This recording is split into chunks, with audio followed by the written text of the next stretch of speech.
வணக்கம் நண்பர்களே. மறைந்து கிடக்கும் வரலாற்று உண்மைகளை உங்களிடம் கொண்டு சேர்க்கும் மறைக்கப்பட்ட வரலாறு சேனலுக்கு உங்களை அன்புடன் வரவேற்கிறேன். தமிழக கிராமங்களில் ஒரு புனித காவலராக வணங்கப்படும் தெய்வம் ஐயனார். அவருடைய கருப்பு குதிரை சின்னம் எதற்காக?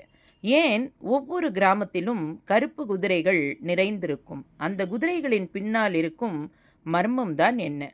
மறைக்கப்பட்டதை தெரிந்து கொள்ளுவோம்.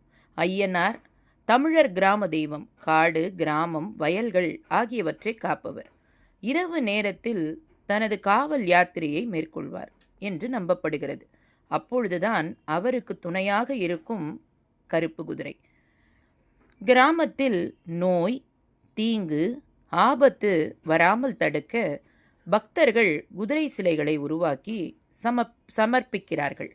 ஆனால் ஏன் எப்பொழுதும் கருப்பு குதிரை அதிகமாக இருக்கிறது? தமிழர் மரபில் கருப்பு நிறம் என்பது தீய சக்திகளை வெல்லும் வல்லமை. கருப்பு குதிரை என்பது ஐயனாரின் ஆற்றலை குறிக்கும் சின்னம். தீய சக்திகள் கிராமத்தை நெருங்கினால் அந்த குதிரை அதனை விரட்டும் என்பதே நம்பிக்கை. பல கிராமங்களில் இன்றும் சொல்லப்படுகிறது.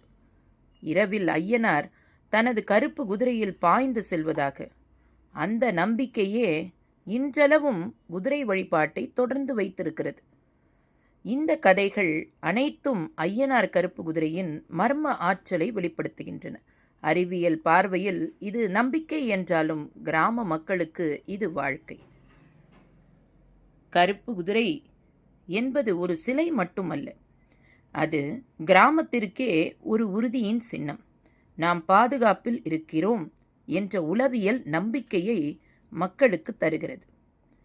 ஐயனார் கருப்பு குதிரை மர்மம் அது வரலாறா, நம்பிக்கையா, ஆன்மீக ஆற்றலா? எதுவாக இருந்தாலும் அது தமிழக கிராமங்களின் ஆன்மாவின் அங்கமாகிவிட்டது. இன்று வரை ஐயனார் கருப்பு குதிரை நம் வாழ்க்கையின் காவலனாக நின்று கொண்டிருக்கிறது. நன்றிகள் பல.